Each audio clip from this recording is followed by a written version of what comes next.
Sarah does not know what the other kids are saying. How can that be? What language speaks she?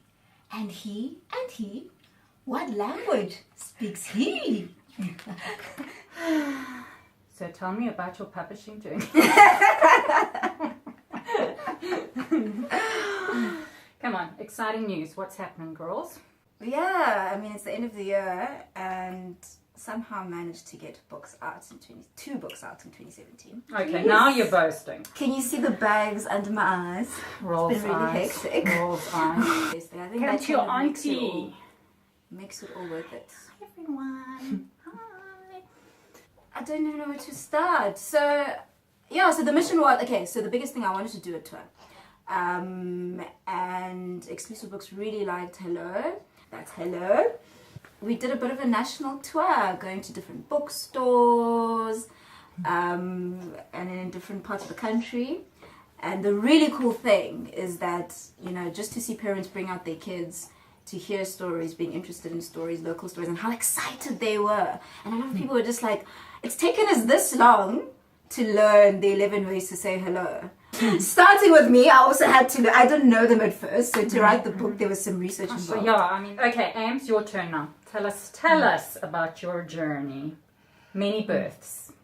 Yes. Okay, so this year I started pitching my thriller novel Shame on You, which is a social media thriller because it's about an Instagram star and the dark secrets that she holds. So I started pitching it, and I think I should go back to last year actually, because last year I was trying for a baby, I was pitching my book, and every month I would get a negative pregnancy test and I'd get a whole handful of rejections from agents. Yes, please Yeah. tell us about this, because everybody Yeah. thinks that it just, we Yeah. have Yeah. run Magically. forth Yeah, so I mean, as authors. so yeah. I literally went through the Writers and Artists Yearbook and I got loads and loads of rejections. I mean it, every single month. And I promise you, the negative pregnancy test and the rejections always came at the same time. Wow. And okay. I also come from corporate, and I was doing corporate comms, like freelancing. And not only was I getting all these rejections, but none of my clients were paying me on time. Oh, no. So I was just like, poor, not pregnant. And without a book deal. Without a book deal. So you're getting The gist of the it. dismal picture. So then, early this year, late last year, I decided to stop applying to agents in the UK, and I was tired of looking through my Writers and Artists Yearbook as well. So I just Googled best agent in America. I was just exhausted. And the name Jenny Bent came up. And I mailed Jenny, and that evening, my 3 chapters and synopsis, 1.5 spaced, Times New Roman, and she replied to me that evening, and she said, "This looks really exciting. Can I read the whole thing?" Oh, wow. So I was like, oh my God, there was something about her excitement about the book. And I'm sure you guys know, with a publisher or agent, what you really want is someone who gets your book and who really is... And after all those rejections, somebody who actually likes it. Yeah. Someone likes my book! Yeah, and another thing is last year I did actually come close with a couple of other agents, but it always there was always a disappointment. They'd be like, "Oh, we love it, but..." So Jenny, she mailed me, I think it was late December, and she said, "Listen, I love the book, I love your writing, but there are a couple of critical things that are wrong with the plot." And it looked like a rejection letter, so I was like, oh shit, another rejection or whatever. But then she listed it in detail, like this long essay, and she said, "If you were to resolve these things, I'd be happy to look at it again." Now, guys, this is like agent code for revise and resubmit. So Paying attention, people. no, seriously, and people think that revise and resubmit is called the slow no, but it's not. It's just that like they want to see if you can respond to their editorial direction, because also you and the agent might not agree with what the book's meant to be. Like an agent might say to me, "Oh, you should do this with a plot point," and I think, no, but that's not what the book is about. So, and I did have that with a couple of agents. But the things Jenny said in that email, I was like, oh my God, obviously, that's exactly what I need to do.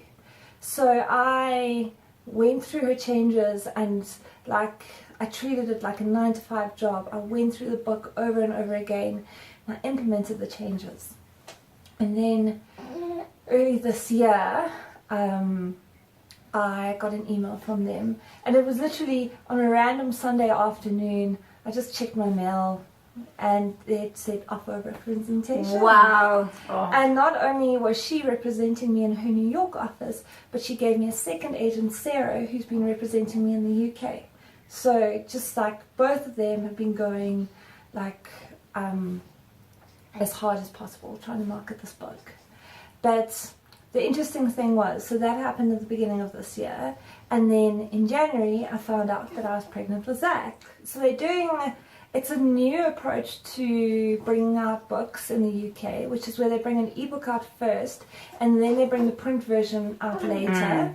They rushed publication because it's about this health Instagrammer. She's got this perfect life, she's so pristine, and there's a lot of like health and fitness Instagramming, clean eating going on at the moment. So they wanted to bring this out immediately.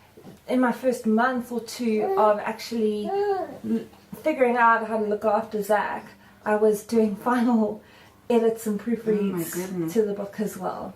Wow. Which I'm never doing again. It's either going to be a book or a baby. We are going to talk about recommendations for Christmas. This one, she came on safari.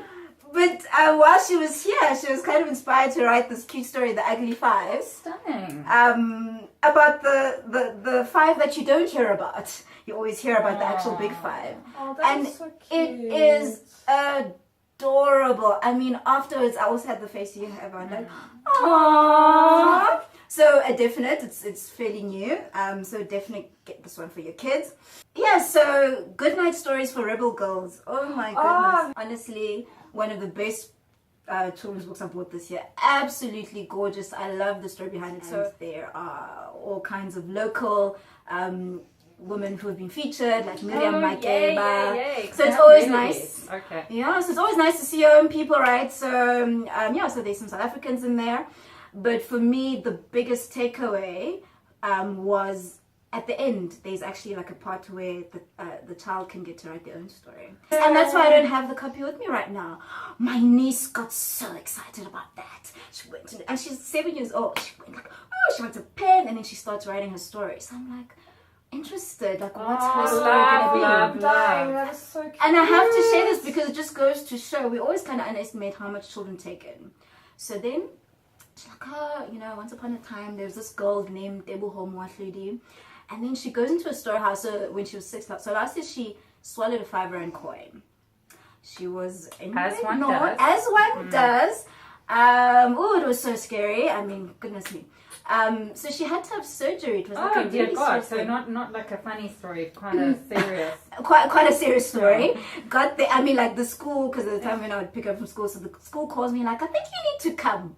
Get there, and this child is like in a state, had to take it to the hospital, and then they couldn't remove it by hand, so it was actually so they had to kind of do an operation and all of that. And so clearly was a traumatic event for her, because so she was like, no, this is what happened. She swallowed this coin, and then she had to have an operation. But then now she like comes alive, and she's like, but at the end of that, I was strong, and that was her whole thing was, I came out of that situation. She overcame adversity. And for me, the beautiful thing is, because we didn't really go into detail about what's this Goodnight Stories book about. We just read a couple of stories, but she got it. She got how, okay, there's a theme here of like overcoming, strong women, inspiring stories. So that for me, a win any day.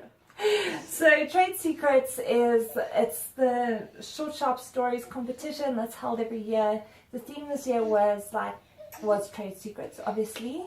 So one of my stories is in that, and I'm not saying this because my story's in it. It's such a wonderful collection of South African writing.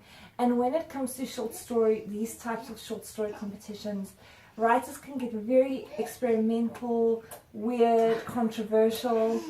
Okay, so that's Trade Secrets. I just recommend it, light little stories you can read while And a divine cover. while Love you're it. digesting Christmas lunch or dinner. Bless a girl. Really topical as well. Lovely, Love Angela. Yeah. Hilarious, wonderful. hilarious, light, but not. I don't say lightly. We don't say lightly. Never. Never. No, it's so hard. She's to always like- got a... bit of a Marion Keys type of vibe. If you want to give a gift that would really impress your mother-in-law, your mom, or or yourself. No, this is Perfect. such a stunning book. It's a poem for every day of the year. Oh, love and it. it's such a wonderful way to rediscover poetry. I hate Insta poets. I'm sorry. Oh, really? No, well, not all. Obviously there's some that are really good, but others that are just a burning tree, cigarette butts, my heart. And that's the end, full stop. And it's all written in lowercase on a typewriter, and now it's supposed to be good. Oh, it looks the same. No, it's not everyone can be Rupi Kaur or how do you say it? True. But anyway, going back to the classics. What's up next, girls? What's happening? So what I really want to explore in 2018 is, other than having a sequel to How Many Ways Can You Say Hello, is actually exploring storytelling in different forms. So looking into animated movies. That has been my big, hairy, audacious goal since the beginning. Oh. So I'm going to start on that. I'll start with the Awesome. short form. Awesome. Yeah, so that's Okay. Nice. And me? I've got to write a second book by September, so Because you've got so much time. and raise Zach at the same time. So And promote your... So I think that's going to be taking up my time. But yeah, so the UK launch, the print launch will be in July for Shame on You. And I will keep you guys posted about the South African launch. And and then the second thriller, I'm just going to be getting that written down with all the lessons I've hopefully learned through this one. I think we'll end Buy on more that note. books. Thank you very much to my guests, Amy and Raphael. And Zach! Zach Tag. I love doing that interview. I can't recommend their books highly enough. Those are two young authors who are definitely going places. And that's it for the year from me. I've had 2 books published in the last 13 or 14 months. Yes, shameless self-promotion. And I've also had the privilege of interviewing a lot of fantastic authors and being on panels with a lot of fantastic authors. You can see the pile here. Also got to model for a book cover. Kidding, that really is just a joke. Yes, well, I can't recommend those books highly enough as well. All wonderful. Go forth and buy them. Now, if you don't have copies of my books, and if you don't, why don't you? Really? Anyway, go forth and buy them immediately. You can order copies from Clockwork Books. They will deliver it right to your door. You can get them from my home away from home Love Books, Josie in Melville. Or you can get them from Exclusive Books. I am about to finish the shitty first draft of book number 4. So everyone who's been nagging me, there is a new book coming, I promise you. Watch this space. And that's it. Merry Christmas to those who celebrate. Love and light to you all. And don't forget to read essay.